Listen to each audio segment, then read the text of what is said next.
Task 3. Interview a senior at Regis and find how Holden Caulfield and A Catcher in the Rye have affected his life. Connor McKay, a senior at Regis, talks to Brooke Sherrick about how Holden has affected his life. Connor has experienced change throughout his high school career and sits down to talk with Brooks. Depression's been prevalent in my life recently, actually. Back in December 5th, torn ACL. It made me sad just because I was out for the rest of the baseball season. But one of the other major points of depression in my life that I've had to kind of overcome was my girlfriend broke up with me after 2 years, which was kind of a surprise for her, being strong in the relationship I felt. The MLB draft is something that Connor has only dreamt about. His torn ACL is a setback to his dream. He relates to Holden in this way because Holden has his setback of Allie passing away. Holden has many self-realizations, just as Connor does. A couple life-changing realizations I've had was when I used to go to Ponderosa for my first 2 years, I wondered if this was what high school was really all about, if this was what, if this was high school, period. But when I came to Regis, I had a life-changing experience coming into the Brotherhood and understanding what Regis was really all about after Kairos, and being brought into the family was something that I'll never forget. All in all, Connor can relate his life to A Catcher in the Rye. Holden has affected his life, but Connor knows that it is normal to go through disappointments. The Regis community has helped Connor make life realizations through Kairos and the Brotherhood at Regis. McKay uses his life lessons in the real world. He now looks at the world in a positive way as a result of Holden and A Catcher in the Rye. Hi, I'm Liam McHugh, John Zimmerman. Tell me a little bit about yourself. My name is John Zimmerman. I'm a senior. I've read Catcher in the Rye, and I play rugby. So in the book, The Catcher in the Rye, Holden Caulfield experiences a lot of things that depress him. After reading the book, did you notice any depression in your life? I didn't really notice any depression in my life.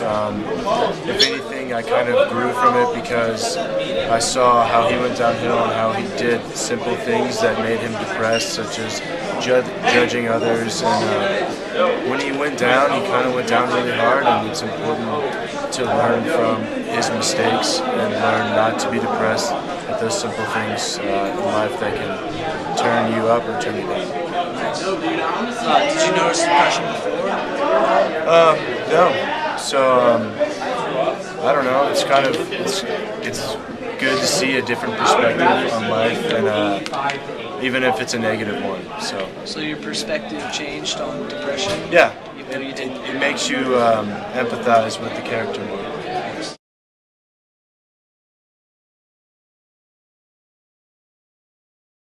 Well, my aunt was depressive schizophrenic who kind of freaked out on us, and she just died recently, so that wasn't good.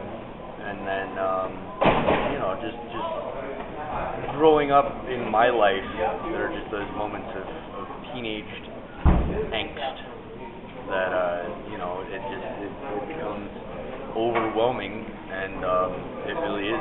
It's depressing. You don't know where to go. When Ian Howell's aunt dies, he can relate to how Holden felt when his brother died. They were both mad, sad, and full of guilt. But Ian Howells was able to control his emotions and recognize that people are going to die, and you have to accept their death, and he grew stronger from this.